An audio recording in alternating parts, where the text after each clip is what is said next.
Yo, yo, yo, what's up, everybody? Welcome in. Welcome to the KillJoy Jake YouTube channel. And also the Kick channel, too. We're live on Kick as well today. So what's up, fellas? We got some exciting things to talk about, some crazy news. Not just in the realm of Scream. You know, obviously we had a big update today regarding Mr. Patrick Dempsey is back as Mark Kincaid, allegedly, but it's probably happening, like 99.99%. We also got our first look at Tinkerbell, kind of, from Peter Pan's Neverland Nightmare.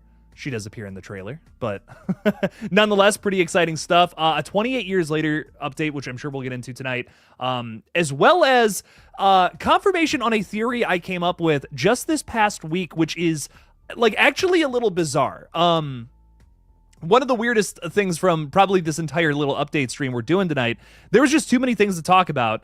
And I already cranked out a video today, which I hope you guys checked out. It was a really fun one to make. But Welcome to Derry. Andy Muschietti comes out and says, hey, we're doing 3 seasons of this. That's the plan, at least. And we want to do it exactly. I stopped sharing the screen.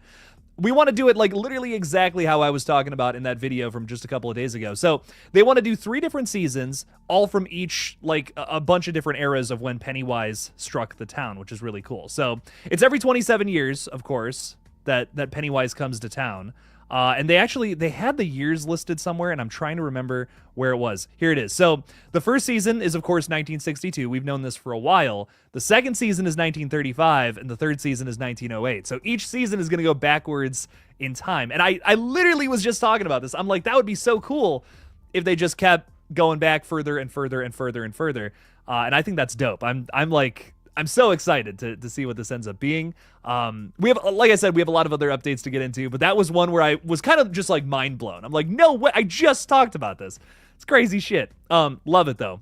Love it though. A lot of good stuff there.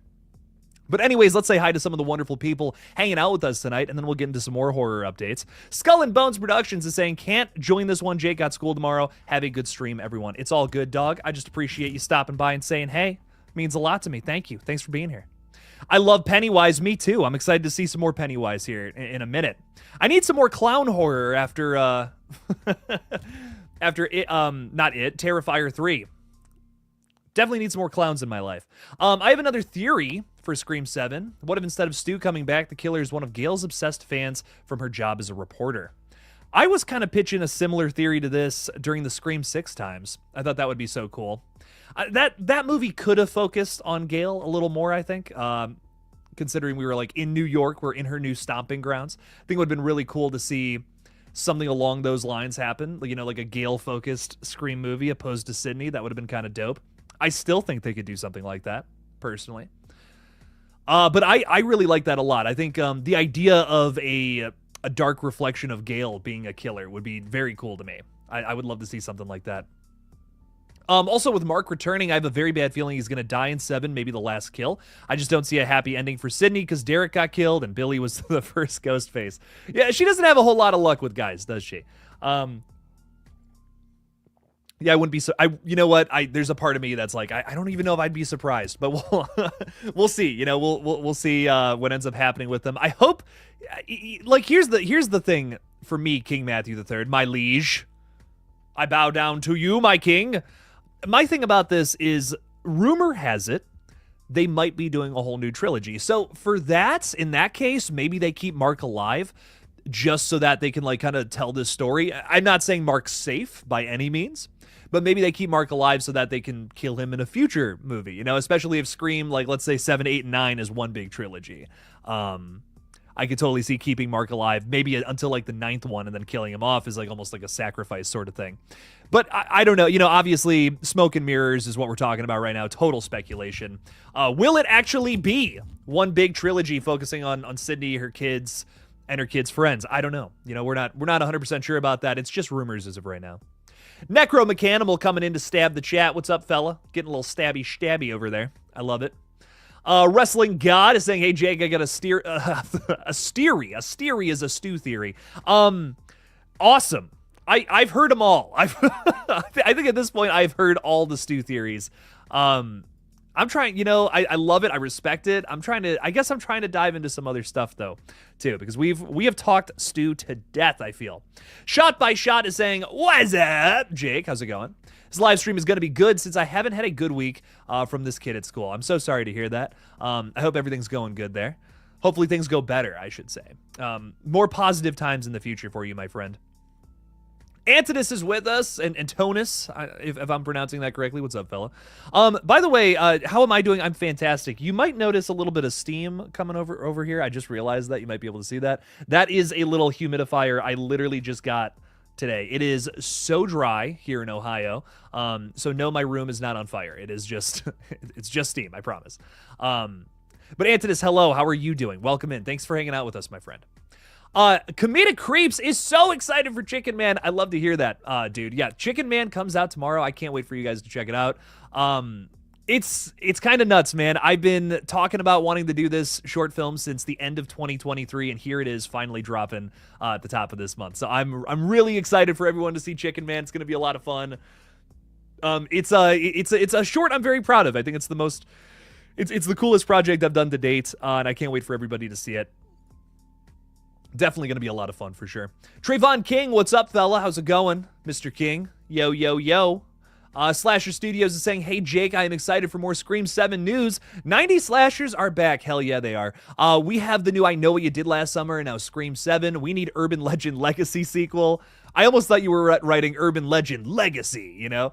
That's the title of it. I definitely need a new Urban Legend film. I get that they're continuing the I Know What You Did Last Summer franchise because it's a somewhat popular IP, but man, like, I think Scream can go on forever. I think Urban Legend is another one. I'm like, you could just keep putting those out and I'd watch them because they're so much fun. So yeah, I don't know why we haven't revisited Urban Legend yet. I'm really hoping we get one of those in the next couple of years or so. That would be nice. Slasher Studios would be fun. A Faculty reboot, but that's not a slasher. It is like a murder mystery though, right? Kinda. Not necessarily a slasher. It's got a little more of a sci-fi edge to it, but it's still got like a Scream style plot to it. Probably because old Kevy Wills was the one to write that one. But we'll see. Who knows what else we end up getting. Urban Legend though, that's the one that I'm looking for the most. Hi Lake, when do you think the Megan 2 trailer will come out? Megan 2, I could see that one coming out. I mean, probably sooner than later. It comes out in May, from last I recall, like towards the end of May, if my memory is not failing me here, which sometimes it does. I think that we'll probably get this one after a lot of the more bigger horror releases drop in the next couple of months. I could see the Megan 2 trailer coming with something like Heart Eyes or The Monkey, one of those bigger February releases maybe. Because there's not a whole lot, honestly, off the top of my head, I don't think there's a whole lot of horror coming out like after that. Like we kind of get like 2 months of crazy big horror releases, and then like around like April, May times is when it starts to really, really, really pick up again. But it's gonna be a good year for horror though, nonetheless, man. I'm excited. We got a lot of good stuff coming out in 2025. I can't wait. Same with 2026. Scream 7, baby. Magnificent logo, yo. That logo is magnificent. It is a wonderful dog. I love it. Any news on Saw 11? Still not a whole lot to talk about, man, which is nuts. Kind of a shame. We got updates, like I said, 28 years later. Not Thanksgiving too. I'm just reading things off the chat. Peter Pan's Neverland Nightmare has had like an update every single day. I can't even keep up with it. It's nuts. And like I said, there's a 28 years later update. Kind of has me a little disappointed. Well, disappointed is the wrong word. It's just an odd update. It's an odd thing to talk about. I want to say hi to a few more people, and then we're going to get into this, because it is something I really do want to bring up. If I had time, I'd make a whole video about it, but I already got something scheduled for tomorrow. And I just know we're going to get more updates. I've like, just in the time that I posted that last Scream video, I already have enough material for another Scream update. It has been nonstop. I'm not complaining though. I'm very thankful for all this news. The channel is doing very well this week. Thank you to everyone who's supporting the page. Madison is saying, hello, Poop Man. Hello, Poop Lady. How are you? Welcome in. Thanks for modding, both on Kick and on YouTube. Appreciate ya a bunch there. Gory Tiger saying, what's up? What's up, fella? How's it going? What's up? Speaking of the Poop Lady real quick, you're going to have to come over and help me figure out Kick a little more, because I cannot change the title of this stream. It says, this is my first stream even though it's my second stream, and I cannot figure out how to change that title on here. Even though I set the title as something else, I don't know. Kick is quite confusing to me. You're gonna hear me complaining and moaning about it for a little while here. So, but every now and then I'm checking in on the Kick chat. If you're hanging out with us over there, say hey. Joey is saying good evening, y'all. Or sorry, let me do it in a sillier voice. Good evening, y'all. Should I do Nosferatu voice? I cannot do that voice. It's I don't know. It's something tricky about rolling my R's for whatever reason. But hello, Joey. Good evening. Comedic Creeps is saying, dude, I'm so excited for Chicken Man. I can't wait for you to see it. I'm really excited to talk about it, and just, I don't know. It's again, it's just been on my brain for like a year and a half. It's a crazy slasher movie idea I've had, and I hope you guys dig it. We'll see what the reactions are. Kyle Gordon with his cute-ass penguin is saying, good evening, Jake. Thoughts and prayers go out to California. Absolutely. It's looking rough out there, man. And so much, if you guys, just good luck to everyone who's out there right now. I'm so sorry if you got to evacuate your homes or whatever is going on. I'm hearing horror stories, man. Some crazy pictures are coming out from LA right now. It's a scary time, for sure. I'm so excited to see Companion. What do you think about this movie? I'm excited for Companion, but man, that last trailer just gave away everything about the film. I was disappointed because that first trailer was perfect. It didn't give you anything. It was like, what is happening here? Sophie Thatcher's on fire and Jack Quaid's being crazy. What's going on here? I'm excited to really dive into this, and now we know everything from that last trailer. We know literally everything that's going to happen in the movie, and my excitement is kind of plummeted for that one. I'm not going to lie, from that last trailer, but even knowing the concept, I mean, it still does look cool. It's kind of, I won't say I know there's some people out there who haven't seen the trailer, but what I'll say is it's very similar to another movie that shares like the exact same concept, and sorry, you're not going to do that movie better. Like, it's one of those movies where I'm like, that's literally the best version of that story you're ever going to have.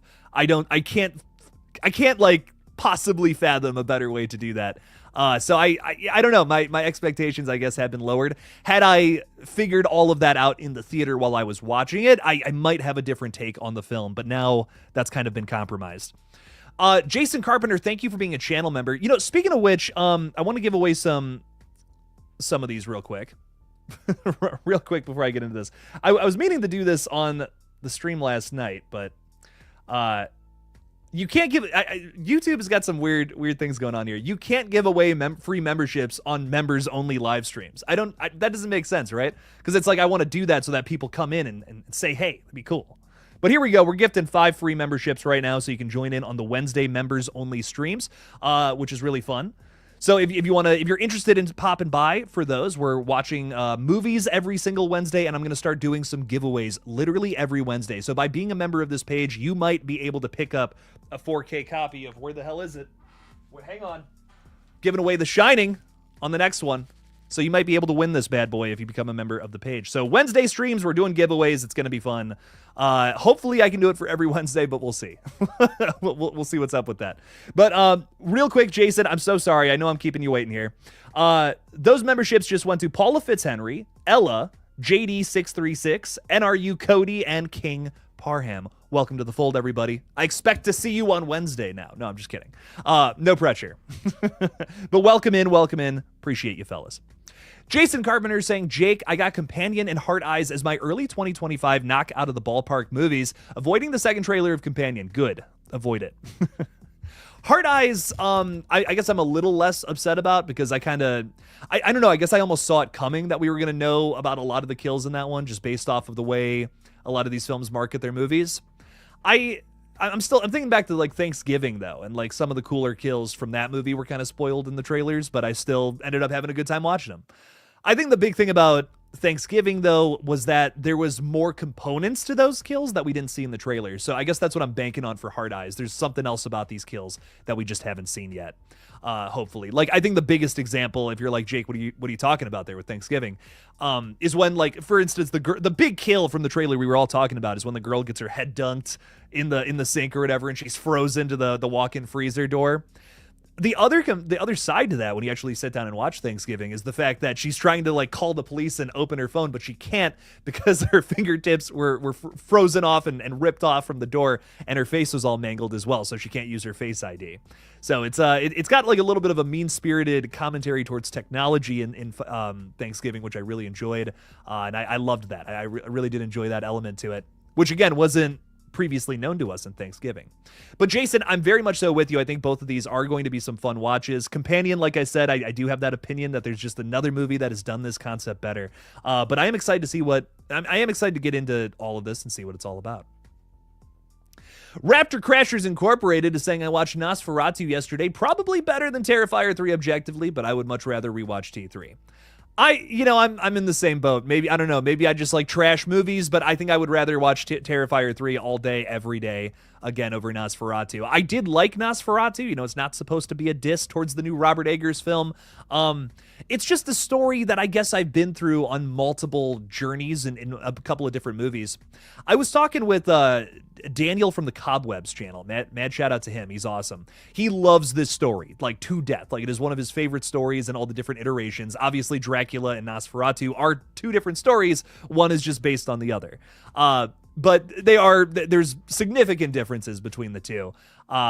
And I guess for me, I've been through this tale so many times that the story, I don't want to say I don't want to say I was like bored by the story. That's the wrong way to put it. It's more so that I was just like, feeling a little bit like, okay, yeah, I know exactly what's coming next. I know where we're going from here. Something like The Substance, which is like a fresh story. Like I have not seen something like this play out exactly the same way. What was really just like super fresh to me from last year and really fun for that reason. Same with Terrifier 3, you know what I mean? It's tougher when you're making a remake that has to be so faithful to the source material, like unbelievably faithful. I kind of like when people are able to get in their weird little changes to the story as well. But obviously Eggers, his big change there was a lot of the nuance and just putting a little more focus on some of those undertones from the original and even from the Werner Herzog film, making it his own in that sense, right? The plot is pretty much the same thing. It's the Nosferatu story you've seen a million times, but there are other elements to it that are cranked up to 11. Some things toned down, and that's why this movie is so good. That's why people really are enjoying it, not so much because it's a fresh story they've never seen before, right? So that's a big thing I guess I'm looking for in horror is what's the new story that you can tell. I'm down for whatever kind of style choice you want to take it down, but I'm always here for like a fresh, cool new idea. Jake, you should have changed the title to Kickstream before going live. I genuinely can't figure out how to do it. Like I got nothing. Go to your creator dashboard, click edit stream info. I'm telling you, I have done that and I cannot find edit stream info. I got nothing on that. It's literally right there. Okay, wow. Rock and roll. Well, let's just change this real quick. 28, what are we talking about tonight? 28 years later, for sure. Little Scream 7. Little Scream 7 news. We got some new photos from that as well. I hope you guys are hyped up for that. And some Peter Pan's Neverland Nightmare news, which we can definitely riff on. Don't want to rip on it. But I am excited for all these things. Show of hands, who's going to see Peter Pan's Neverland Nightmare next week? On Monday, Tuesday, and Wednesday. Let me know. Let me know in the chat. Let's talk horror. There we go. Okay. Yeah, again, this weekend, we're going to have to... Madison, you and I are going to have a meeting. We're going to have a meeting, and we're going to talk all about this and get it figured out. But anyways, let's get back to the chat here. I'm going to catch up just a bit. Toka and Razor, what's up, fellas? Jake, what movie do you think is going to be better, Bambi the Reckoning or Pinocchio Unstrung? I'm excited for both, but I think Pinocchio is the one I'm leaning a little more towards. Just because I really can't say, but I know about some of the fun stuff that's going into that movie. And it just sounds like a film that I'm going to like really dig into a little more. Maybe a little bit of body horror. Some things things along those lines that are just like Jake's cup of tea, essentially. So I really think I'm going to be excited for that one. Ella's saying, yo, what's up, fella Ella? Welcome in, thanks for being here. Same to you, my chunky Jordy. Yo, hi. Thank you, Jake. I love you. I love you too, Paula. Thanks for being here. There is a mystery movie for all theater chains on January 27th, and it's horror, so it's either Companion or Heart Eyes. Ooh, might have to stop by that and see what it's all about. I love seeing movies early. I'll tell you what. It's one of my favorite activities to do. EastDVR. NRU Cody, thanks for being a member. Congrats on becoming a member. One time I'm not here, I got gifted. Oh, thanks, Jake. Of course. Also, how are you in chat? Hope all is well. Looking forward to Heart Eyes as well. Absolutely, dude. Heart Eyes is gonna rock. I'm fantastic. How are you, Cody? Or should I say Bubbles? I love the profile picture, dude. Yeah, no, Heart Eyes is gonna rock, man. I'm really hyped up for it because not only do I love the killer design, I'm loving the feel of how this movie is gonna flow from the trailer. It feels very modern, but I'm digging the modern slashers personally. I know some people are not, but I'm really, I don't know. A lot of these are a ton of fun to me. Thanksgiving, Scream 6, the Terrifier movies, a lot of great stuff coming from this little time period here. I'm excited for Heart Eyes, though, because I think the kills are genuinely going to be something special, like at the level of something like Thanksgiving, which has me so exciting. So excited because, man, there were some moments in the last couple of Scream films where I'm like, okay, these kills are definitely a step up from some of the other movies. You know, I think the kills in 5 and 6, I definitely like them better than, like, for instance, like Scream 2 and 3, but there are a few where I'm like, okay, they just kind of just stab that person, you know, like let's do something a little crazier. And Thanksgiving has really scratched that itch for me. Terrifier has obviously really scratched that itch, and I'm hoping that Heart Eyes will be that brutal as well. So that's a big thing I'm looking forward to with that one. Mason Snelson is saying, how would you feel if a Ghostface was to kidnap, trap, and torture a victim like Jigsaw or the Collector does? I think it just all comes down to the movie you're trying to make at the end of the day, you know. I'm not against a Ghostface kidnapping a character or like knocking him out or something along those lines, but if we start getting into Jigsaw territory, I think you don't want your franchise to just go down the route of just pretending to be something else, you know? And I feel like that would just be too Saw for Scream. Scream and Saw especially, these are two franchises that I just feel like are totally separated by different defining eras of the genre. You know, like Scream starts the whole teenage slasher craze in like the late 90s through like a little bit of the early thousands, and then Saw comes out and it's straight to just torture, you know, like back to bloody gory kills, which weren't necessarily a staple of that time, of the previous time period in horror there. So it would be kind of odd if a Scream sequel took inspiration from Saw, you know what I mean? These are like day and night, totally different franchises in my opinion. But I'm not opposed to Ghostface scoring some of his better kills in some of these later films. I'm not necessarily against that. But yeah, doing it in the style of Jigsaw, that might be a little too much of a far cry for the franchise. And you guys know I love swinging for the fences, but there is such thing as going too far. You know what I mean? Too far with your concept to the point where it's not even Scream anymore, right? Jason Carpenter, thank you for being a member. Saying, Jake, I got companion. We already talked about this. Am I just going backwards in the chat? What's going on here? What's happening? Leonardo DiCaprio, what's up, fella? Was good, broski. Nosferatu was decent, very sexualized. Bram Stoker's Dracula was better in my opinion. That is still probably my favorite, honestly, Leonardo. I gotta agree with you. That's probably the one that I'm still number one in my book. I love that version. I grew up with that version too, so I think maybe I'm a little nostalgic for that one. That was always my Dracula. I love the classics, you know, I love the Universal monsters and all the old school movies, but there's something about that one that genuinely scary, has some great performances in it. It's a gorgeous looking movie.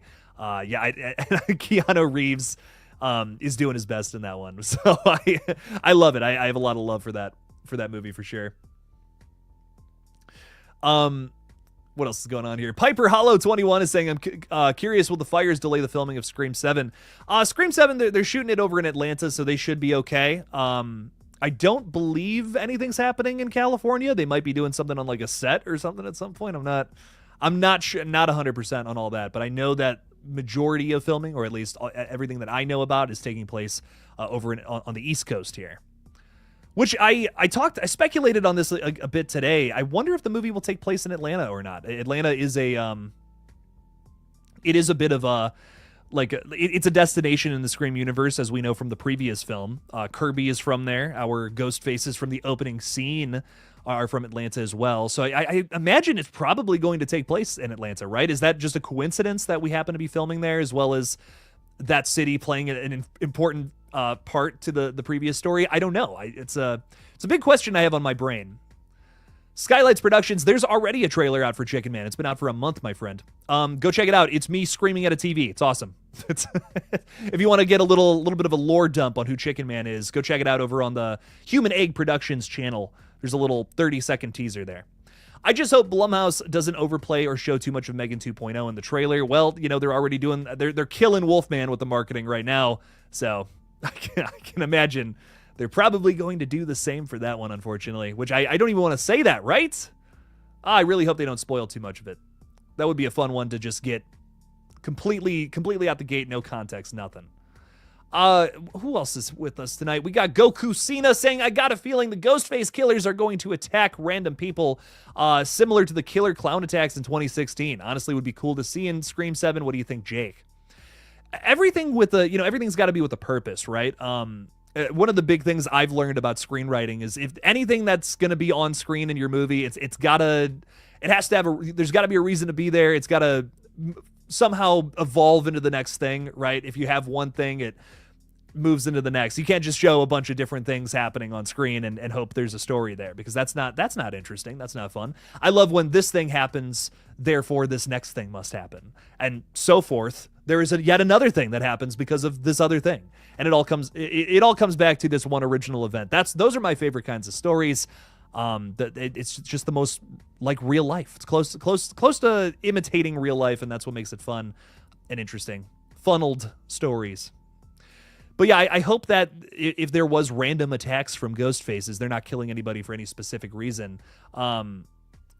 Maybe I don't know. Maybe it's like some kind of cult thing. Maybe it's like some kind of message. We're gonna keep we're Ghostfaces, and we're gonna keep stabbing people until Sydney gives us her kids or something, right?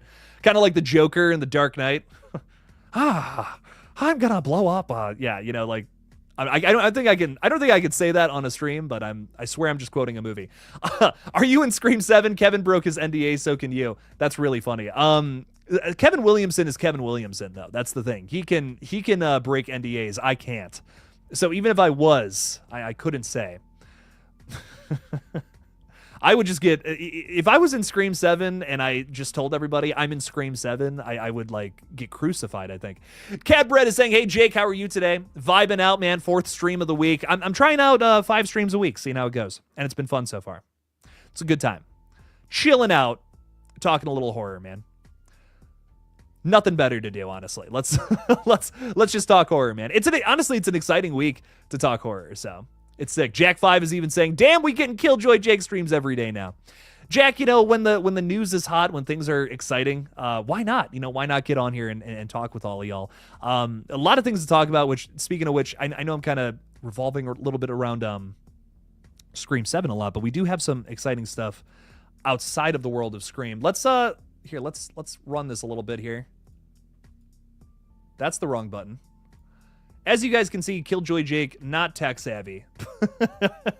You would think, being a YouTuber, I would be a little tech savvy, right? No, unfortunately, my sister is the one that got this setup going. But anyways, something I wanted to get into, 28 years later, a film I'm very excited for, probably the movie I'm almost maybe #1 most anticipated of the year besides Wolfman coming out next week, is Cillian Murphy's not appearing in this one, which is crazy. We had learned earlier last year that he was not only a producer on the film, but he may come back as Jim. And we were all kind of speculating, right, that zombie in the trailer was him. It kind of looked like him. No, according to one of the producers, I believe it was. Where is this? Producer Andrew McDonald was saying that no, he's not. Jim is not coming back, but he is involved as an executive producer. Now, Andrew here talks a little bit about how Jim could return in a future installment. Remember, this is a planned trilogy. We have a sequel directed by Nia DaCosta coming out on January 16th, which is right at the bottom of the screen down there, which is exciting. So So I don't think we're going to see him in the next two movies, but there is a third installment. This is supposed to be a full trilogy. We might get Jim coming back in whatever, maybe 28, the next thing is later. My speculation is that the third film is going to be some sort of like prequel, going back in between the events of 28 weeks and the first 28 years, and we're going to call it 28 months later. I think that would be fucking dope. It would make a lot more sense why Jim would be in that one versus 28 years, I think. I think that would be kind of cool to see him pop up in that one, but we'll just have to see. We'll just have to see what ends up happening. With all that, that's my theory for right now. Again, couldn't get this into a video today, but would have loved to have talked about it. And then finally, we have another update on Peter Pan's Neverland Nightmare. Finally getting a better look at Captain Hook and Tinkerbell. Now, I think the Captain Hook pictures came out like I want to say like last week maybe. Like I want to say this was like a couple days ago. But we finally got a look at Tinkerbell. There she is. Honest to God, one of my favorite parts of the film, like, which might be crazy. It seems like it's going to be one of those things where it's just like it's a one-off little gag or something, a side character, but Tinkerbell, genuinely one of my favorite parts of it. It adds to a lot of the commentary and what this movie's trying to say, which is crazy, right? It's the Peter Pan slasher movie, and this film's got an agenda. So what? Crazy. Who's expecting that, right? Very exciting stuff, though, from this movie. A little more sophisticated than some of the previous entries in the TCU. And here we go. This is Captain Hook, looking nasty as fuck. Absolutely disgusting design there. We got another picture there, too. Nice. Captain Hook also plays a really interesting role, which you might not expect as well, but I can't, no spoilers yet, but this is something that's going to be, that's one of the most interesting parts of it. I'm excited to see how people react to both of these side characters, which is, as much as I loved Martin Portlock as Peter Pan, I'm almost the more invested in these two characters more than anything. But it's an exciting time, man. It's an exciting time for horror. We got a lot of fun updates. But yeah, definitely check out Neverland Nightmare next week, fellas. That one looks like fun. And yeah, Cillian Murphy not in 28 years, which is kind of upsetting. Kind of upsetting. It was almost like we were promised that, and now we're not getting it. But anyways, we got some more friends with us tonight. We got Universal Disappointment. I don't think you're a disappointment, though. I think you're pretty dope. Saying, what's up, Jake? We're happy to catch the stream finally. How's it going? It's going great. Vibing out. Stream number 4 of the week, and we got another one tomorrow. There's no stopping me. I just got a Scream 6 hoodie the other day, and I love it. My favorite Ghostface is on the back. Ethan. Very nice. Very nice. You know, I have a Scream 6 hoodie that is... It's a Blackmore University hoodie, but it is so cool, I don't want to wear it. Like, I'm so worried, like, if I wash it too many times, I'm going to just, like, get all the lettering off of it, and that would make me so sad, because it is so sick. It's literally Chad's hoodie from the movie. Someone from the Scream 6 times sent that to me, and I remember wearing it during one of the streams there. But it is sick, man. I love having little bit of Scream 6 merch there. Scream 7, a Christmas horror slasher, perhaps a kill involving an icicle. You know, that is something that would be interesting. Here's my thing though about this. I don't know if it's going to be Christmas themed, considering it's coming out at the end of February. You know, with Terrifier 3, for instance, right? That came out in October. It's a Christmas slasher. That's weird. But I understand that, because that not only did they re-release it for Christmas time, that's when the physical media came out. That's when, you know, it came to streaming. It was right there at home for the whole family during that time of year. That makes sense to me. If the Scream 7 release date was like late November or late October, I don't know, somewhere around there, I'd be a little more like, okay, yeah, this could be a Christmas Scream, which I would love. Dude, I would love the idea of a Christmas Scream, but it coming out in late February, that just doesn't, it's like 2 months too late, you know? That's 2 months too late for Christmas movie. Maybe it's like, it could be like a Valentine's or an Easter movie. That could be something. I'd be into something like that though, for sure. My friend recommended me a book called The Shards by the author of American Psycho. He told me it's cool. He told me it's like you meets I Know What You Did Last Summer. Have you heard of it? I have not, but Bret Easton Ellis is an excellent author. I would like to read some more of his stuff. I haven't read American Psycho, but I've read about some of the other stuff in there that's not in the movie, and it has me very intrigued. Like there's everything about his brother is like completely absent from the movie, pretty much, and I would love to learn more about that. I'm hoping that this new adaptation of the movie, whatever it ends up being, kind of hits on some of that. Speaking of Ellis there, Bret Easton Ellis, he came on his podcast recently and said that Austin Butler update was like fake news. He's like, that's not actually something that's happening. Austin Butler has not been cast as as Patrick Bateman, according to him, like the author of the original book. But he also says that he's not involved with the project too. So I don't know. I don't know if that's to be a trusted update or not. But it is odd. The whole thing is strange. Hearing that, I'm not sure what's going on with that movie now. Nothing is real.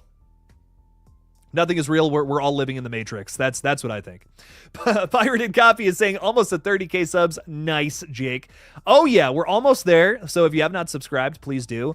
28,800. We just hit that today. So hey, we're moving up in the world, baby. We're moving up. We're making it happen. I would love to hit 30,000 subscribers by the time Scream 7 is done with their production phase. So that, if you can help a boy out, hit that little red button. It would be kind of cool. So big preach. RBR Short Films 13 is saying, hey Jake, I hope you're doing well. I've been fantastic all week, my friend. That's awesome. You have a hoodie that's the same as Chad's. Oh yeah. I'll have to wear it again one of these videos. I just have it in my, I don't want to wear it. It's so cool. I'm like, if I ever do a Chad cosplay, I gotta keep that. I know what you did last summer is not that horror can work like trivia without it can't work without its two main leads. I don't see how they can do that. I know you're upset about Julie James not really being the big focal point of the movie, which does suck. I think, yeah, I know what you did last summer. It's trying to be the new Scream 2022 for sure. I think that is absolutely going to be the case with that one. Going into it, I guess I'm expecting requel format, and I don't know if that's going to work for I Know What You Did Last Summer. So I am a little worried about that one. I think there's a lot of things you can improve with I Know What You Did Last Summer. However, I think there are things that we can change and work around. I'm honestly not against the idea of just making it another murder mystery, just like, it's just another kind of Scream film. It's another kind of Hard Eyes or Thanksgiving where it's just, here's a murder mystery with a guy with a hook, right? It's not going to be what you want it to be there, Superman, but I'm just hoping for whatever the best product can possibly come from that. And I'm worried that there's just no more story to tell. Like, I talk about how there's no more story to tell with Sidney Prescott sometimes. That's something I go back and forth on, but I genuinely what else could they possibly do with Julie James and all them? I feel like 2 movies was already too much, but we'll see what ends up happening. I hope I'm rooting for it. I'm always rooting for these movies before they come out. I want to see Ghostface on skis or on a snowboard, just stabbing people while they're going down the hill or something. Ugh. Yeah, I like that. That's fun. Scott Royston, what's up, fella? Thanks for being a member. How's it going, Jake? It's going. It's going good, man. Thanks for being here. I thought that said King Jake. Hey, Jake, what's up? Is Chicken Man only going to be members only when it releases? No, it will be out publicly tomorrow at 11 a.m. in less than 24 hours. Almost less than 12 hours. We're nearly there. So, no, that'll be out.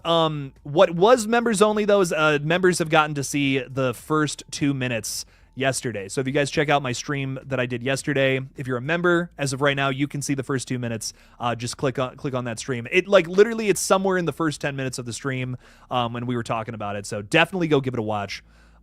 Very fun. It's a very fun first 2 minutes. So that's why I wanted to show people. It was really nice too. Lighting Ghost was there, Ty Lee was there, Davey Deathray was there, and Dean Renner. Those were the 4 people I remember. Who were hanging out with us, and they gave me notes, which I really appreciated. Mostly good stuff, but Lighting Ghost had one negative thing, which I appreciated. Like I need that constructive criticism if I'm going to get better. And it's honestly probably what we got into yesterday, which no spoilers, Lighting Ghost. I see you down there. Probably my biggest regret about the entire short film. I wish if there's one thing I could change about it, it's that. But I'm regardless, it's a very cool opening, and I can't wait for you guys to see it. I'm going to give a very honest and self-deprecating review of my short film tomorrow, so you'll see it. How do you, Infinite Sky, first of all, thank you for supporting the page with that. Really do appreciate you a bunch, man. Saying, how do you feel after learning Tony Todd passed? So I want to paint a picture for you. I believe it was November, this past November. Me and my buddies were all hanging out at Applebee's. It was a rough day.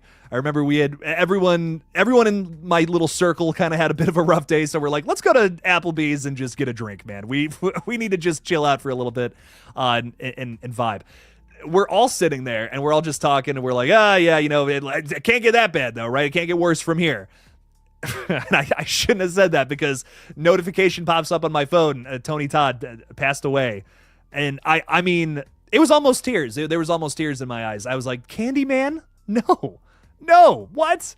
Came out of absolutely nowhere too. I feel like I had just seen Tony Todd post on like his Twitter or something along the lines of I think he was like talking about like, dude, just got like all these royalty checks from all these different projects I've been doing. And I remember thinking to myself, I'm like, rock on, Tony. Hell yeah, man.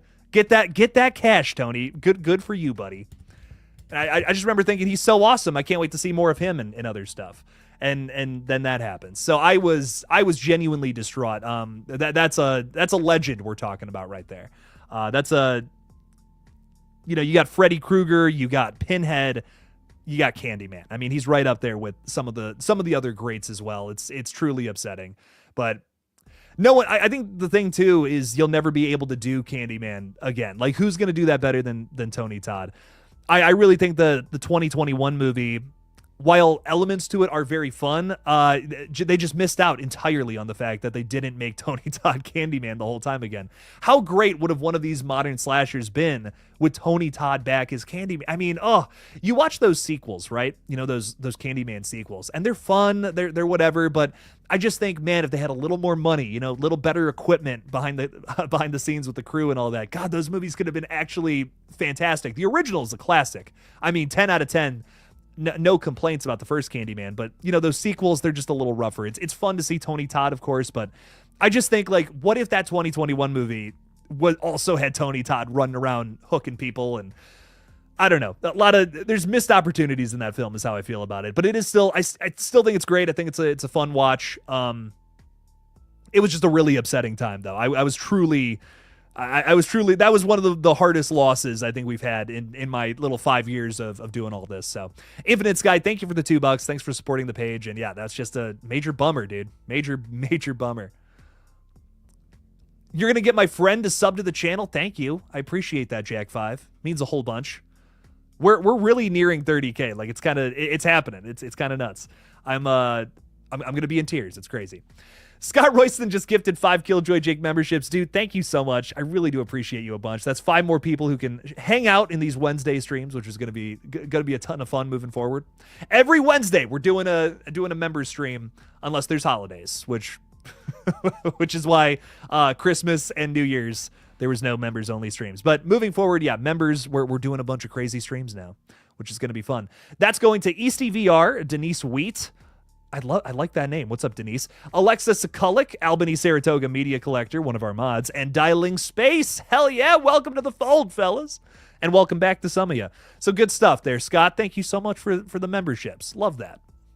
Lighting Ghost said first 2 minutes look great. I'm glad that you liked it. Can't wait for you to see the rest of it. Chicken Man's gonna be it's gonna be sick. It's gonna be sick. Ty Lee also says it was fun. Definitely got to check it out. Hell yeah. Hell yeah. Hell yeah. Some fun stuff in there. Scott's also been a member for 5 months. Scott, thank you for your support, dude. Saying, I've been a member much longer. I know. I appreciate your support for all this time. More like a year now, but it's been a joy and a pleasure, dog. Love you, Jake. I love you too, Scott. Dude, thank you so much for supporting the page. It really does mean a ton. And thanks just for hanging out. Like, honestly, dude, if you were just hanging out in the streams, that would mean the world to me. So I can't even believe I get to do this all the time. So, Scott, it means the world to me. Thanks for being here. So much love. So much love to this whole community. We got a lot of fun stuff to talk about on the horizon here. So many fun movies coming out just in the next couple of weeks, next couple of days. It's crazy, man. It's a very exciting time to be a horror fan. The 2020s have been nuts. I hate to pat myself on the back, but it was a good time to start a horror channel. Let me tell you, a lot of good stuff in the last couple of years. Crazy. It's getting sloppy up in here, ladies and gentlemen, because Sloppenheimer's hanging out with us. What's up, fella? Chad needs to live in the next movie. I think Chad needs to get stabbed like 1,000 times and then live again. I just think we should show off how invincible he is. Ghostface comes in with like a rocket launcher, you know, and Chad's like, oh, and then blows to pieces, and then just at the end, he's totally fine. He's put back together. Honestly, nothing would make me happier. I would be like, you know what? Scream 7's actually the best one. Everyone's wrong about this movie. It's actually the best one. What is going to be the next poster on your wall?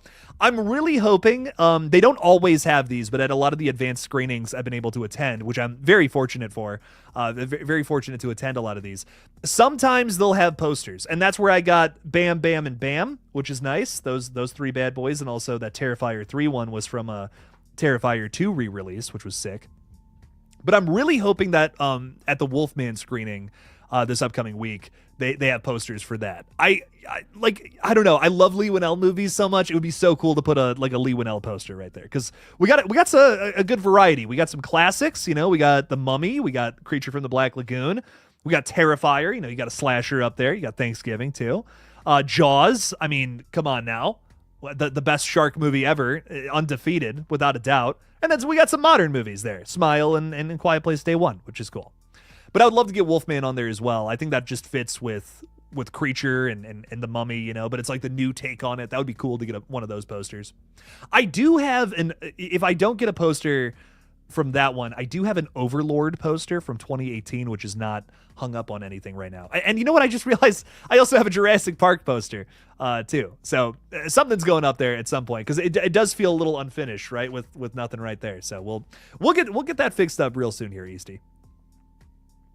Sorry about the little rant I just went on about my posters in my room. How exciting is that to listen to? At the end of Final Destination Bloodlines, they're probably going to have something for Tony, and I'm going to be emotional. Yeah, I'm right there with you, dude. I hear that he's supposed to be in the movie, which is really exciting. It's going to be a posthumous release, of course. But yeah, I might have. There might be tears. I'm going to be honest. It's going to be a sad time for sure. Infinite Sky also throwing another $2 out there, dude. Again, thank you for your support. Saying, do you enjoy listening to horror movie soundtracks? It's funny because I'm right in the middle of writing something again. You know, now that Chicken Man is pretty much wrapped up, I want to, you know, I'm sorry, I'm going on a total another tirade here, but after Chicken Man, I kind of need to just like I think I need to get away from that project for a little bit, kind of write something else, and then come back to it.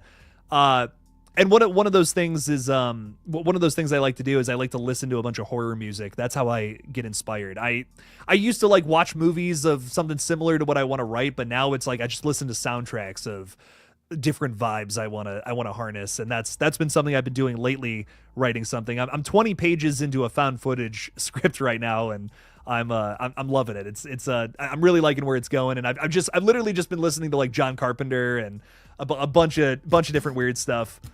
But I love listening to a lot of horror movie soundtracks. I'll be playing like The Shape Hunts Allison or whatever in the car sometimes.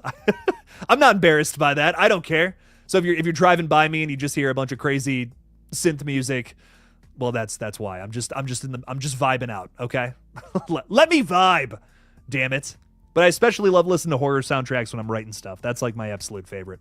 Infinite Sky, thank you for the 2. Man, again, thank you for your support. And Lighting Ghost is asking a big question here. How do you think people are going to react if Chad is the opening kill? I think that if Chad is the opening kill, it's going to be something that a lot of fans are not going to like, but ultimately I think could serve Scream 7.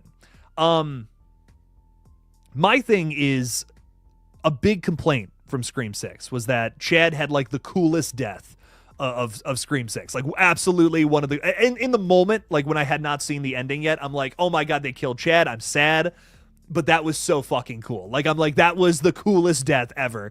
Dude got like absolutely cut up to pieces, and then the knife wipe. Oh, I mean, perfect. I was creaming in my seat, man. It was truly upsetting. But I think if they were to make him the opening kill, it would almost be like it would almost be to say, well, the last two Ghostfaces couldn't do this, but one did.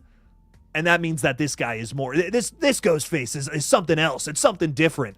Is that familiar? But point being, I think every Ghostface kind of has to establish themselves as being something more dangerous than what came before, even if they're not really, that keeps it exciting. That makes me think that, Scream 7 could be something special, could be a new direction for the franchise, and we could be seeing the most brutal Ghostface yet. I don't want to live in the world where that's just not a possibility. You know what I mean? That's not fun.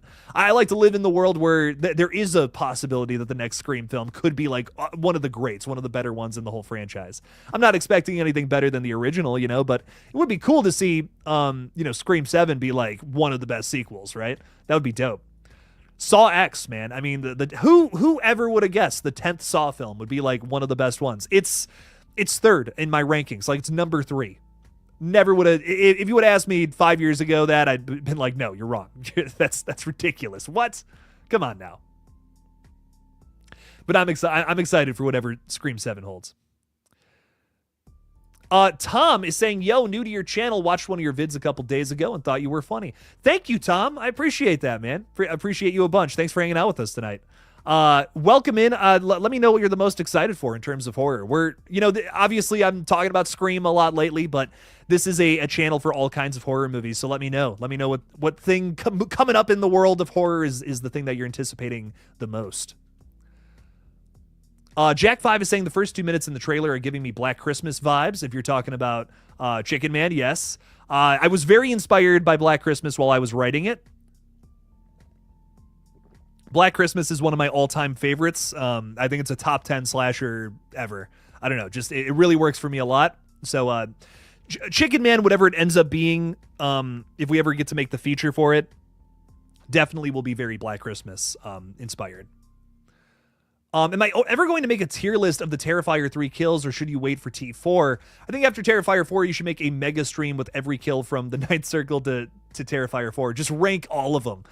That's a really good idea. Yeah, I need a Terrifier video because I feel like it's been a lot of Scream talk, and I know the Terrifier fans are like, what's going on, Jake? It's been a minute since you had a Terrifier video. There hasn't been a ton to talk about, which is upsetting. But I do have some more theories and some fun things to get into. There's one more theory that I'm pretty dead set on doing at some point. I don't even want to say what it is, but that's a good idea too, Raptor Crashers. I would love to rank just every kill in the entire Terrifier universe. That would be fun. I had someone message me last week, by the way, about a little theory video idea, which I thought was cool. They were talking about where All Hallows Eve could potentially fit into the franchise if we want to call that canon to the 3 Terrifier movies. And I thought it was a really cool conversation. So I'm like, that could be cool. It could be dope. Necromechanimal is saying, frame that Scream hoodie and put it up there or get a mannequin to wear it. That would be cool. That would be kind of sick. Recreate the costume or something and then put it on a mannequin. I don't know if I can't remember if I said this, which stream I said this on, but recently, I announced that, we're going to see a new set soon. Sometime this year, KillJoy Jake's going to have an all-new set. I'm probably going to go, totally radio silent for, maybe a week as I move into a new place. But I am moving this year at some point. You guys will see a brand new set. So if you're getting sick of looking at all this, well, it's all going to change here soon. So I'm going to get all these bad boys framed. It's going to be sweet. I don't think I'm going to have the movies in the background, which I know maybe a hot take, but I want to just have a bunch of posters, a bunch of lights. I got an idea for something I want to make that's going to be in the background. So it's going to be nuts. Mannequin, I will add that to the list. It's perfect. Devontae Arnold, what's up, Devontae? Saying Jaws is a classic, but The Shallows and Deep Blue Sea are very underrated. Very good movies. The Shallows is one that snuck up on me. Literally and figuratively, I guess.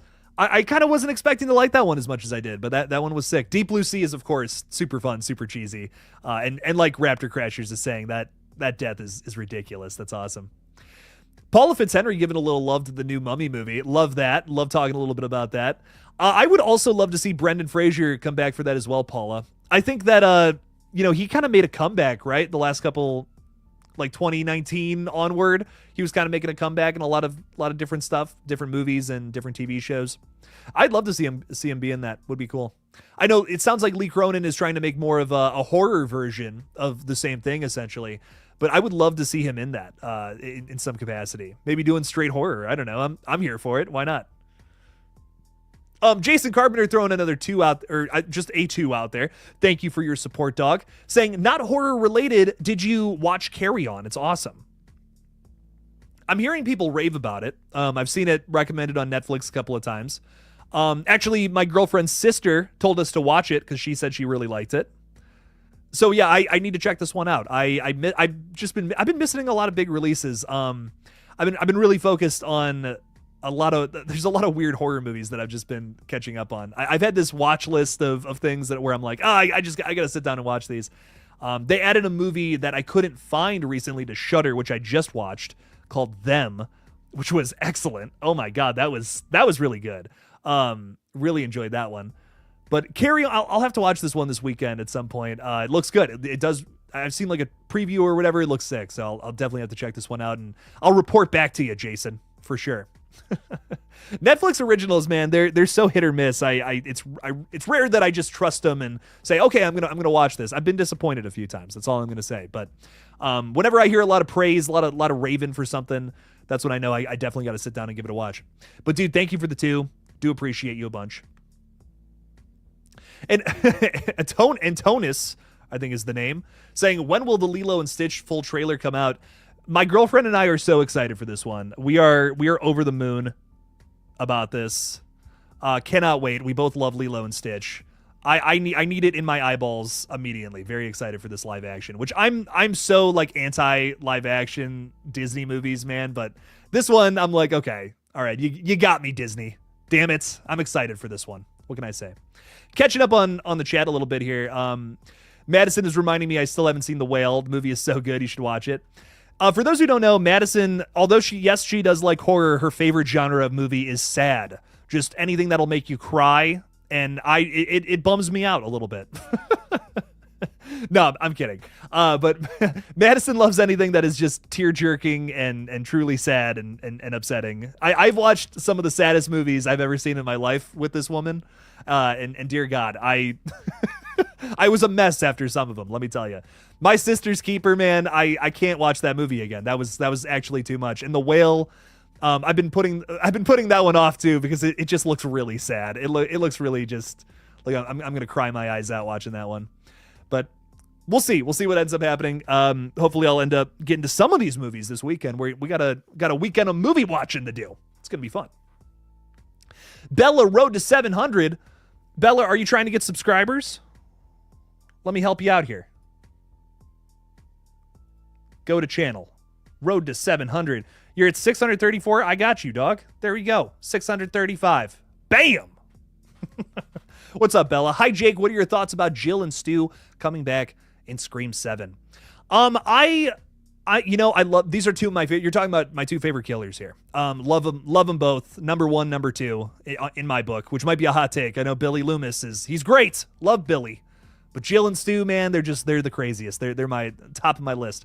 I love them, but I think what's the best part about Scream is the fact that we have a new killer to dissect and talk about with each new entry. So I don't necessarily, me personally, I'm good on having killers come back, but if they do, we'll assess the product and see how they end up doing it. Because if they bring Stu back, Matthew Lillard's going to give a good performance. If they bring Jill back, it's the same situation. It's going to be a good performance. And who knows, maybe it's so good that I won't even mind that they were clearly dead in previous installments. Maybe it's just, it rocks so hard I can't even get upset about it. That's the wonderful thing about movies, I don't like to, I try not to put myself into a box, and I try to avoid saying things like, oh, this is the only way to do this and this and that, because sometimes something just works, man. It just defies all logic and reason. Sometimes it just rocks. So we'll see, whatever Scream 7 ends up doing, I just hope it works. I hope it's good and the fans enjoy it. Wiltree 8, I don't know. What's up, fella? What's up, Willie? 8 Willies. Hi, Jake. What was your reaction and thoughts of getting a small role from Pooniverse? Tears of joy. Immediately getting my passport the the day after. I've been keeping that a secret for a long time, and Scott comes on the page like once and is just like, "Oh, have you told anybody that you're going to be in the Pooniverse?" And I'm like, "No, I've been keeping it a secret for you, Scott." No, I'm so excited. Like, you guys don't even know. Yeah, so I think a couple months from now is when I'm going over, crossing the pond here for the first time. So I'm so excited. Like I'm speechless, honestly. I can't wait. I can't give any details of things that I know, obviously, but it's gonna be fun. I'm excited to be in the movie for sure. What were my clear thoughts of getting a small role? I can't. Again, I don't want to say too much. I don't want to say too much because people are already speculating on what role I'm playing, and that has me so excited. I won't say though. I won't say. Well, you guys will see. Just seen The Substance last night, and wow, really good, right, Devontae? That was my number one of 2024. I really enjoyed that one. Loved The Substance. I still have, and speaking Necromechanicals, throwing this out there, I still have so many movies to watch from 2024. This is one of them. My buddies over at Splattercast recommended this one to me, the Coffee Table, which apparently is super brutal and involves, I don't even want to say what it involves if you haven't seen it, because I had an element to it spoiled to me, and it sounds like it's going to be right up my alley. It sounds very dark and really fucked up, and I'm all about that. So I love dark and messed up. Very good stuff there. The Whale is amazing. Yeah, I got to sit down and watch it. I know. I'm slacking. Jill was played by Emma Roberts, niece of Julia Roberts. Yes. Emma Roberts rocks. She's great. Any news of the UK release for Peter Pan? Steve, I'm shocked there hasn't been something yet. I don't know. I really don't know what's going on with all that. I really hope that they're able to put it out sometime soon, hopefully towards the end of the month or something along those lines. I'm just as shocked as you are, just as in the dark. I don't know what's going on with that. No, I don't want to say that. I gotta think before I talk with some of these things. Unfortunately I have a big mouth and sometimes I'll just say stuff. So I gotta know when to shut up. Wiltree is saying hello again. What is your favorite Scream movie from the franchise? Also love the stream. Thank you, my friend. Really do appreciate you. Thanks for supporting the page. My favorite Scream movie, I think, will forever be the original. It's just it's too great. It's too good not to be my favorite. I love that one to death. But if I have what's my outside of that, if I couldn't say the first one, what's my favorite? Probably Scream 4. Scream 4 I grew up with. I think it's Ghost. I remember watching Scream 4. That was my first one. I saw that it was brutal, and I think I'd seen the other ones, and I was like, oh, Ghostface isn't as scary in these ones. It's a little more silly. And then I watched Scary Movie, and it's even sillier. But I always loved when Ghostface was like super scary. So for me, in terms of that, like, where is Ghostface the scariest? I feel like Scream 4 and Scream 6 are your scariest Ghostfaces. And I don't know. For me, that's what I'm drawn to with the character. I love that. I also love the ending, like the reveal in Scream 4, probably the best from this might be a hot take, but any of the movies. That Jill reveal is so good and so brutal. One of my favorite twists in the whole franchise, even though of course Billy and Stu is great too. Scream 5 was another one too, where I was like, damn, that ending rocked. That was a good reveal there. Amber shooting Liv in the face. I did not see that coming. Not even remotely. The theater was up in arms. The gasps. It was crazy. It was awesome. So there's so many great moments from this entire franchise. There's so much to love. I can't wait to see what comes next. Scott was excited about the new Hard Eyes trailer. Very intriguing. Yes, I agree. A lot of fun stuff in there. Who do we think is behind the mask there? Curious what you got to think about. What you think about that? Devontae, it'd be a studio nightmare to put all those characters into one movie there. We're talking about the Pooniverse with Jason, Mike, and Freddy, and Ghostface and Chucky. Dear God.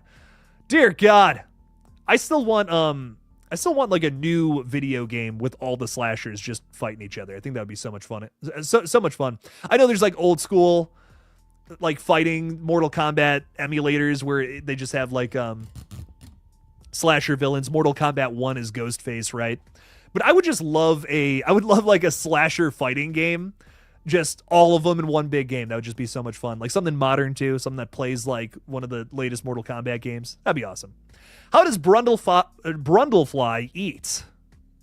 Brundlefly. I couldn't say Brundlefly. It's from my favorite movie ever, and I couldn't say it.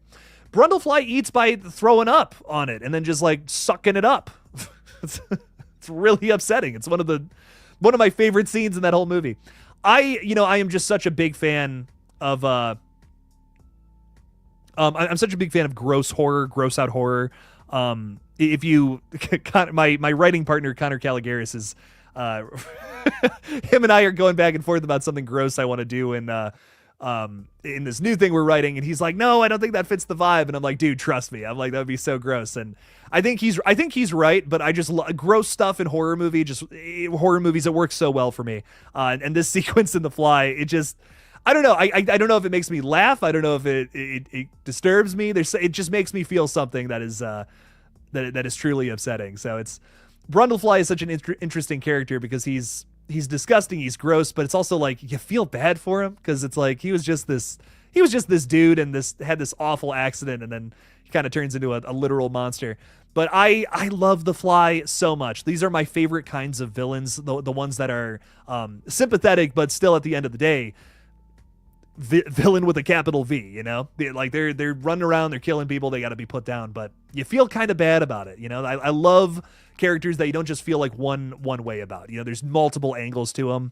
That's why The Fly is my favorite. That's why The Fly is my #1 horror movie of all time. I love it. I think it's an excellent film. But Infinite Sky, thank you for the $2. Really do appreciate you. We're getting a new version of The Fly, and you know, my thing about remakes is I'm all about them. All about remakes, continuations, sequels. Bring them on. But some things are just perfect the way they are. And the Fly remake from David Cronenberg, man, that's you can't do that better. I think it is just the best version of that story. I don't see anyone doing a better version of it. But I'm open-minded. You know, I'll definitely see it. It's one of my favorite properties ever. I can't wait to see what they end up doing with it. But yeah, I don't know. Necromechanimal is saying, I saw the Welcome to Derry news. Didn't look any further because I hear ya. But I assumed they would be chronological. Hearing they're going to be backwards is kind of a bummer to me. I'm weirdly excited for it. I said this earlier in the stream, but I actually I weirdly predicted this, which is I'm still not over it.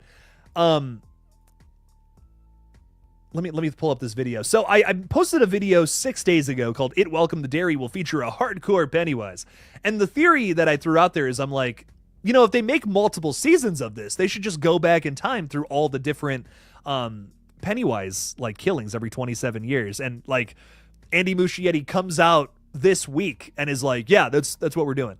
I'm like, what? That's bizarre, man. But I'm kind of into it because I feel like this first season could set up characters for the next season, and that second season could set up characters for the third season. I think that could be kind of cool. We'll learn a lot about Pennywise. We'll learn a lot about the town of Derry, which I think that's what I'm looking for from a prequel series just in general. I hate when prequels add nothing to an existing story. I hate to kick this movie while it's down because it didn't do very well at the box office, but Furiosa was a movie that I was so sad that I missed. I was like, damn, can't believe I missed Furiosa. I love Mad Max Fury Road, one of my favorite movies from the 2010s. And I just, when that came out in theaters, I was literally shooting Chicken Man. I did not have time to get out and see that one. And I watched it in December, and it's awesome. It's gorgeously shot, great performances. It adds literally nothing of value to Fury Road, though. And it just makes me scratch my head and wonder, why? You know, why did they make this movie and not a sequel? So I'm hoping with Welcome to Derry that the reason that they're doing that, the reason they're going backwards in time, is to add more to the existing story and the town of Derry, and why Pennywise has been able to kind of ravage the town for so long. Why the people of Derry, you know, the townsfolk, not the kids, are just so bizarre and weird, and just completely putting off the idea of, no, there's nothing we can't do anything about the disappearing kids. You know, there's I know in the book they explain that like Pennywise puts them into some sort of trance or whatever, but I think it's way more interesting if we were to practically explain that a little bit, dive into that, do a little more than just write it off as oh yeah, that's just a thing in the town.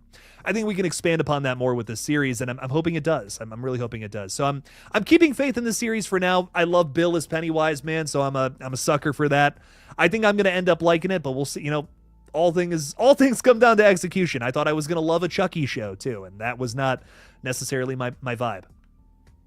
Scream 4 was the millennial Scream film. I was 15 when it came out, my first Scream in the theater, and first time seeing a film by Wes Craven on the big screen. And his last one at that. Wow, look at that. I never got to see a Wes Craven movie in the theaters, which is really sad. I got to see Scream 1 in theaters, but, you know, not in 1996. I was negative 2 years old.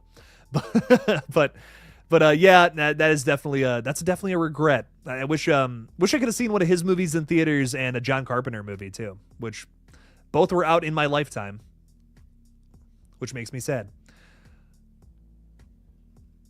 I am getting behind in the chat again. We got Daniel K saying, I remember when Scream 4 came out, I was 10. My mom showed it to me and then snuck into my room at like 3 a.m. or something wearing a Ghostface costume and scared the crap out of me.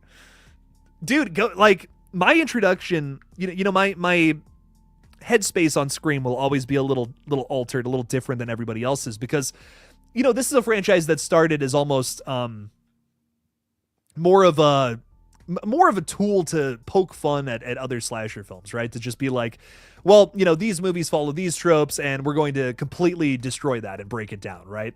And I love the original Scream. It's a classic for what it is, for what it was able to do. But, you know, my introduction to Ghostface was, no, this guy is fucking scary, and he's going to come into your house and just start messing shit up.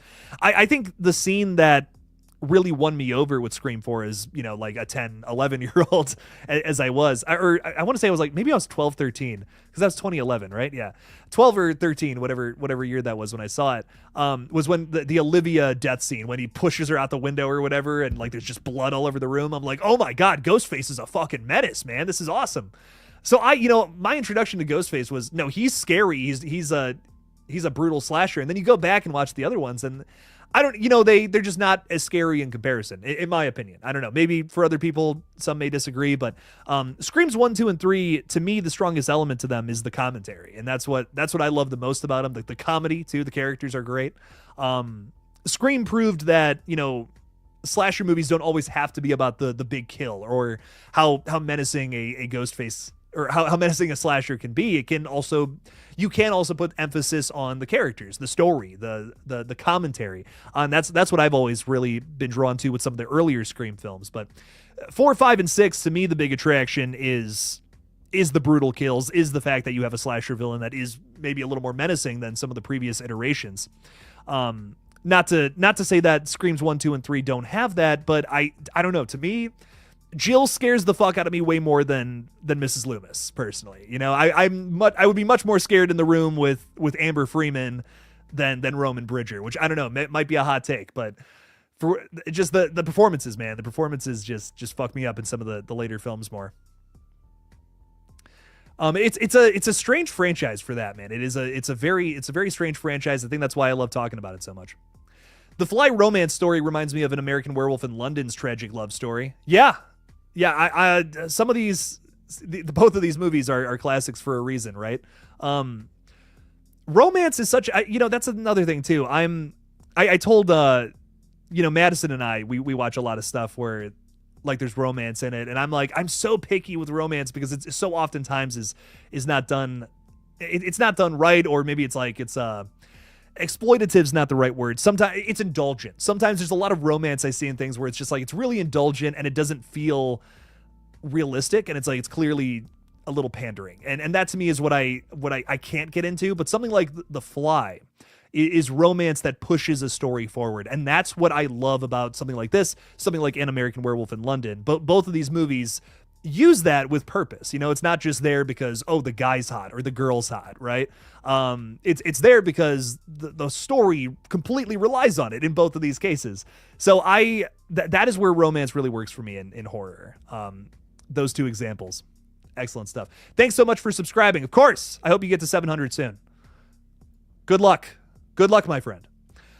Jake, what is so special of the Terrifier films? Why are you so horny for Art the Clown? How can you not be horny for Art the Clown? Honestly, you know, the most unrealistic scene of Terrifier 3, in my opinion, is Mia saying that she wouldn't do nothing with old Arthur the Clown. That's crazy to me. What are you talking about? He's got an animal magnetism to him. Dear God. Why are you so horny for Art the Clown? What a silly question. Scream 4 was also the first one I ever saw. That's funny. I think, again, you know, I think it just warped my perception of the franchise. Had I seen Scream 1 first, maybe I'd feel different about it. Scott saying, are you serious? Amber could never go up against Roman. He was able to do it by himself. Yeah, but Roman doesn't scare me. I don't know. Roman is he's an angry, pissy brother, where Amber is an absolute psychopath that after she caught on fire continued to try to kill everybody in the room. I don't like, to me, Amber's performance is just way scarier. Roman, like, you're talking about, you know, numbers and stats and stuff. Like, yeah, Roman has her beat in nearly every every scenario there, but to me, like, Mikey Madison's performance is way more terrifying. I don't know. Scream 3 is a soap opera. I wouldn't even call it a slasher. Like, it is literally just a soap opera of a film. I love it. It is so much fun. It's a great great entry. I'll go so far as to say that about Scream 3, but it's so silly. It's basically a scary movie. He said he was -2 when Scream came out. I was -2. I was just a twinkle in my dad's eye and a sperm in my dad's balls. A lot of people say Angelina helped Roman, though. Yeah, and this would have been, I think this would have aided Scream 3 a lot if Angelina had been one of the killers, which I don't know. You know, again, maybe this is just me again. Maybe this is just my subjectivity with Scream 3. But I think Angelina being this red herring in the movie, I don't know. She's just too good of a, she's just too creepy not to be a killer, in my opinion.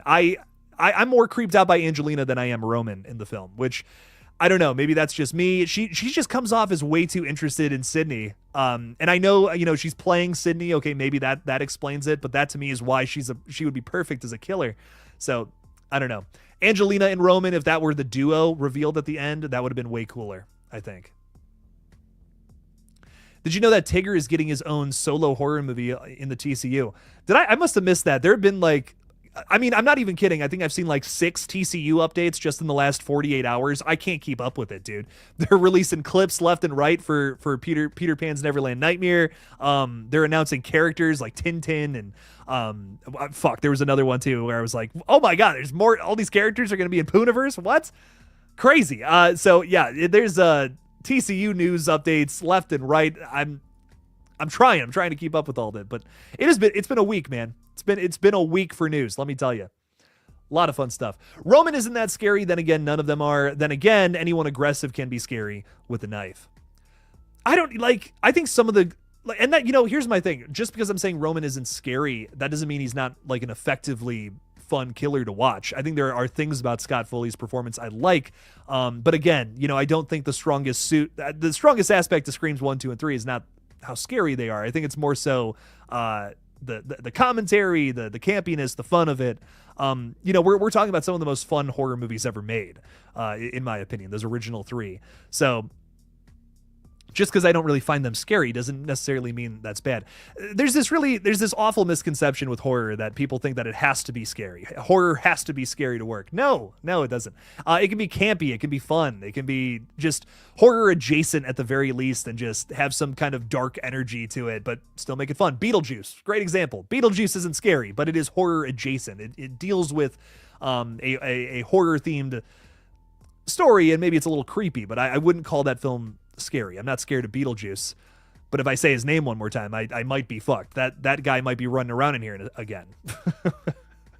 I say that like it's happened before. No, but I love Scream 3 for what it is. It's really grown on me. I really used to dislike this film, but I have a good time with it now. Not at all. Scream 3 is just as terrifying as all the others. Hey, if that's listen, film is subjective, my friend. If you find Scream 3 terrifying, I respect it. But I find it silly, and that's not a bad thing. I like that it's silly. I like that it's a sillier film. I saw a tweet earlier that made me laugh. It said, I like that there's a Scars brother for the normies, Alexander, and then one for the freak weirdos, Bill. No, that is really funny. Alexander, admittedly though, Alexander is in some weird movies. Infinity Pool, man, he's if you've seen that one, you know how weird it gets. Let me tell you, there's some I don't like, there's things happen in that movie where I'm like, I don't even think I could say that on YouTube. Like, I think I would get in trouble one way or another. Blood on a certain appendage that gets suckled upon, and it's upsetting. It's upsetting and almost hilarious. Infinity Pool, another movie that I find absolutely hilarious, but I'm creeped out by it, and that's why I love it. An array of emotions. Again, horror does not have to be scary to be effective, and this is another scenario where I feel Infinity Pool, I don't even know if I find it scary, but it's like it has a creepiness to it. It has like this upsetting energy to it, where I don't know if there's anything happening on screen where I'm like reeling back in terror, like, oh shit, that was the scariest thing I've ever seen. But just the concept alone gets the brain working, makes me think about how fucked up this could be in comparison to real life things. It's an augmented version of real commentary, which I like. So again, horror does not that's such a big thing for me. Horror does not have to be scary to be effective. Amber definitely had one of the most iconic reveals though, and Amber was brutal the way she killed Dewey and Judy and Wes. Yeah, that was the thing I still remember from the first time I watched Scream 5 that I wasn't expecting. The kills were way more brutal than what I was expecting, because I think I just watched like Screams 2 and 3 in particular. And again, I'm not trying to step on any toes here. But I don't know if there's really necessarily a kill in either of those movies that is super like, holy fuck, that was the craziest thing I've ever seen.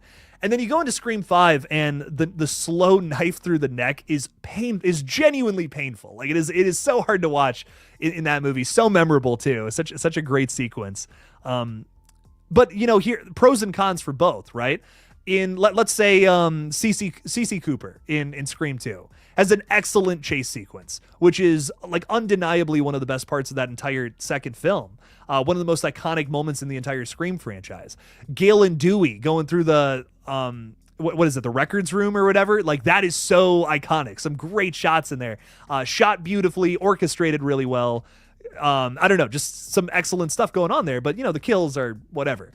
It's like the exact opposite with Scream 5. There's like no chase scenes at all, but the kills are super brutal, which I think some people might look at as sacrilege, right? For Scream. Like it's like that's just not how Scream does it. But I think that's radio silence just putting their own touch onto the franchise, which I personally didn't mind. I thought that was cool.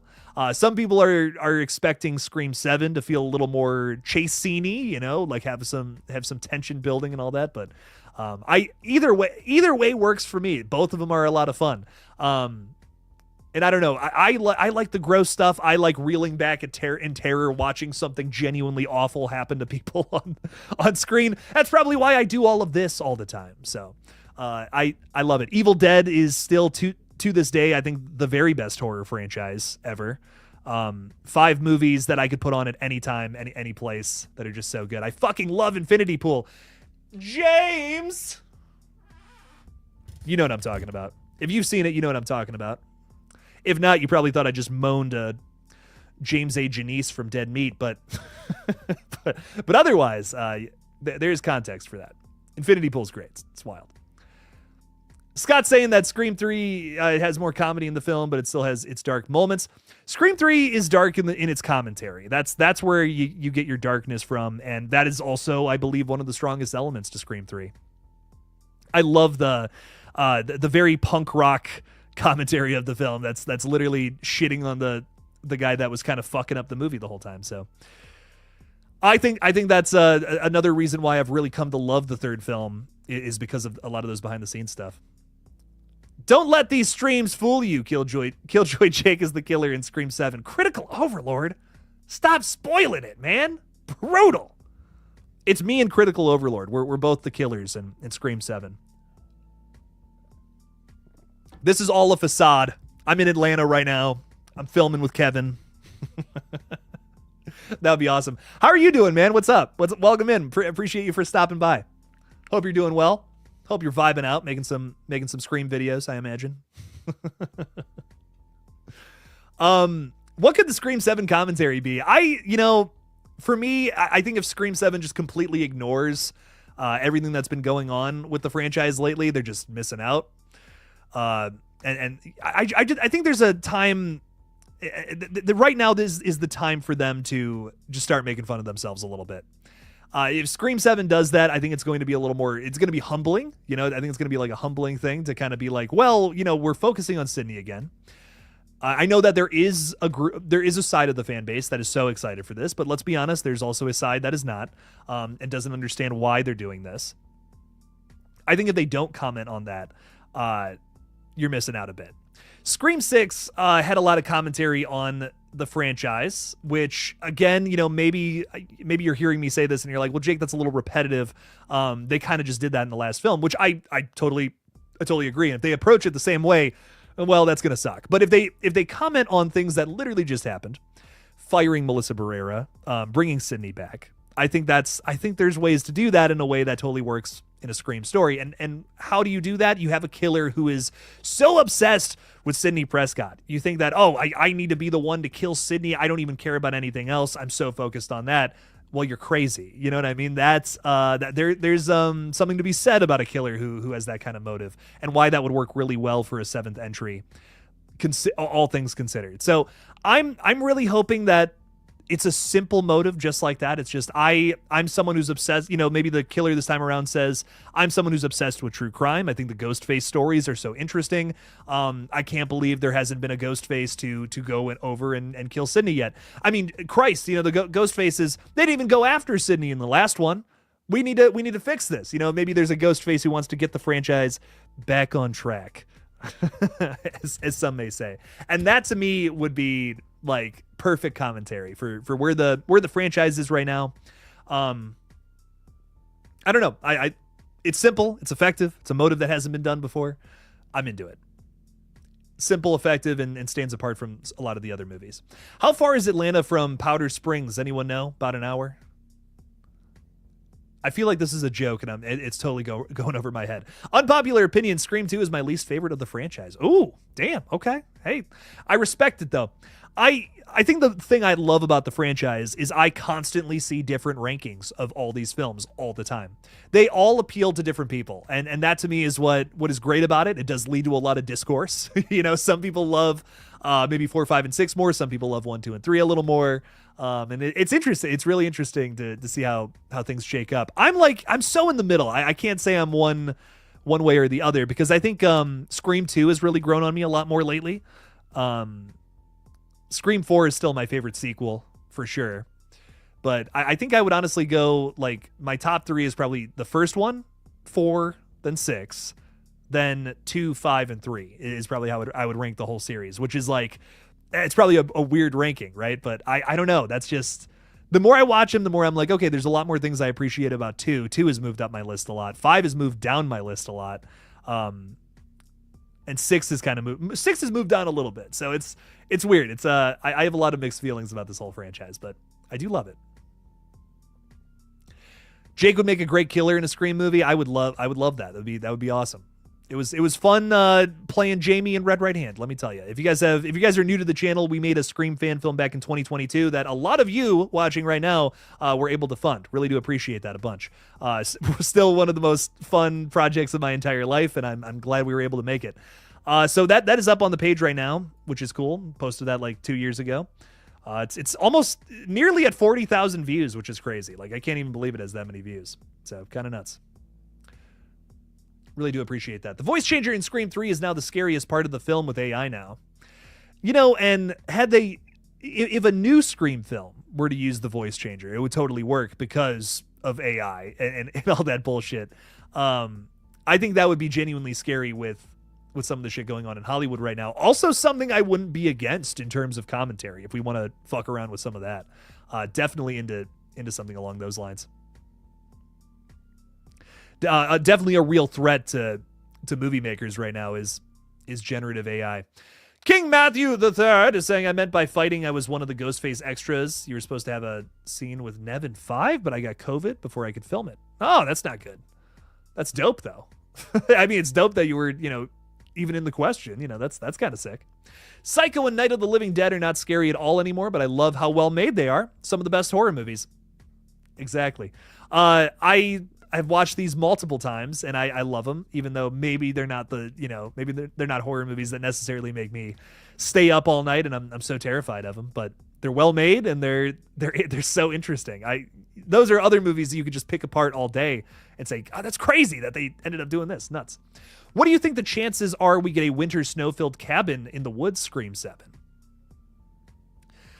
I would love this, Riley Rage. I have been pitching the idea of Scream in a cabin for a long time. That would be like sick as fuck. I don't think that's going to be the vibe of Scream 7. We already know that they're filming at an Italian restaurant somewhere, or some sort of restaurant bar. So I think it's going to be like another, maybe outside of the city in a suburb kind of setting, something a little more similar to like maybe like a Scream 4, as Scream 1, Scream 4, Scream 5, Woodsboro, but not Woodsboro, right? That's what I think the vibe is going to be of 7. But I would love an isolated Scream film that takes place all in one location like that. Everyone's trapped in a cabin somewhere. It's like an old school murder mystery. That'd be dope. Grace Cicada is saying, how about two ghost faces that both just want to be the one to kill her, and they end up having to fight each other to be like the one? That's awesome. I love that idea. Like maybe Sydney's like, again, it's another situation where Sydney's in the kitchen, just like at the end of Scream 1. They got the knives to her and they're like, but I want to be the one to kill her. No, why? No, why? They go back and forth. That's kind of like Scary Movie, isn't it? Now that I'm saying it out loud, but I still think that would be dope. That would be that would be wild. I'm intrigued by Peter Pan's Neverland Nightmare. Probably got to drive like an hour away in the middle of nowhere to go see it, but hyped for Wolfman 2. I recommend seeing Peter Pan though, dude. I was blown away. I was kind of blown away by what we were able to get in that one. I didn't think it was going to be as again, it's the most shocking thing about it is the fact that it's actually really sophisticated. It's got like a bit of an emotional touch to it. It's got a lot to say, on top of having, like brutal, fun little campy moments to it too. But it's a lot more than just the Peter Pan slasher film, which I appreciate. And I haven't seen movies like The Mousetrap or Screamboat or any of these, but like I'm imagining they're just going to be like silly slasher films, which I'm down for. I'm down for silly slasher all day. But I appreciate the fact that Peter Pan's Neverland Nightmare, it's sophisticated. It's kind of, I don't know, it's got a little more to say than than like Winnie the Pooh, Blood and Honey, for instance. So it's definitely a different film than those, and has me hyped. My top 3 is similar to yours. Scream 1, best all the way, then Scream 6, and then Scream 4. It's an excellent top 3. I love all 3 of those. What puts 4 above 6 for me personally is Jill. Jill is an excellent killer. If Scream 6 had better killers, it would be my favorite sequel for sure. But that third act's a little rough, but I enjoy the rest of it. A really good Scream fan film. Thank you. Jake does a great job playing crazy. I did my best. I appreciate that. Thank you. The killer is going to be obsessed with Sydney. They have never met her. They don't know her and yet hold her to a high standard. I love that. Her recent spark, a spree. Her recent sparks a spree because Sid betrayed everything she stood for. Her recent actions. I got you. Yeah, like, dude, that works so well. Doesn't that there's like instant commentary that comes from that, right? With everything that's happened behind the scenes, with her. And you're also kind of hitting on the parasocial relationship thing there. But, we're doing it through the elements of like maybe just a true crime obsessed fan, right? That's so interesting to me. I would love to see a Ghostface in that headspace. Something people refuse to stop with politicians, singers, actors, etc., and how some take it too far. Yeah, for sure. I can see people saying that it's a little like it's kind of similar to Jill's motive, but I think it's different enough, and it works for me. It works for me enough to be to stand on its own. You know what I mean? So I'm very much so into that. If that's the motive, I'm gonna love Scream 7. I'll tell you that right now. But I really hope that's what they end up doing. I think that would just be so cool. That would be dope. We need a good Ghostface motive so bad. Riley Rage is saying, question, thinking we might get a cliffhanger type ending where Ghostface isn't revealed. I believe Kevin had plans for this at one point. Where Ghostface isn't revealed. You know, I'm not against no reveal because it would be different. I think they have to do another movie though. You know, that's a big thing. They better announce Scream 8 before before Scream 7 comes out then. And then if that happens, you know, we're going to have a lot to talk about. we're going to have a lot of things to get into. But I don't know. I'm not necessarily against that. Again, if it all things in execution, that could be really cool. I know, you know, Scream 4, the plan was to keep Jill alive, and she gets away with it, right? And they would have moved into 5 where it's someone else, like there's a new Ghostface trying to kill her who knows her secret. It's almost like a I know what you did last summer kind of story. Is what the original Scream 5 would have been. And I would have been so down to see that, but I'm so down for something like that now with Kevin directing. That would be really cool. That would be cool if we could build a whole story around a new Ghostface, you know, instead of a protagonist. That would be different. That would be a lot of fun. Okay, well, ladies and gentlemen, I'm ready to nap. I'm ready to take a little nap, and I'm writing a script right now, which I'm really excited to get into. As soon as Chicken Man's over, I think we're gonna start planning this one out. It's a found footage feature, which is wild. So we're right in the middle of writing this one. So I want to spend at least like 30 minutes to an hour putting some time into this. But again, I will be live tomorrow talking with the cast and crew of Chicken Man, and we're just going to get into this short and talk about how absolutely wild it was to make this one. I hope that you guys go and check it out. Tomorrow at 11 a.m. Eastern time is when it drops. You don't got to watch it right when it drops, but you'll have a lot of time to check it out. But please go watch it. We put a lot of time and effort into it. It's just 10 minutes of your time. That's all I'm asking. And let me know what you think. If you like Chicken Man, if you hate it, let me know what you think. It'd be cool. But CJ Graves, I see you hanging out with us. What's up, dude? Thanks for being with us. Appreciate you. Thanks for stopping in right at the tail end here. And so much love to you guys. Thanks for stopping by. And as always, don't forget to kill it out there, y'all. Peace out.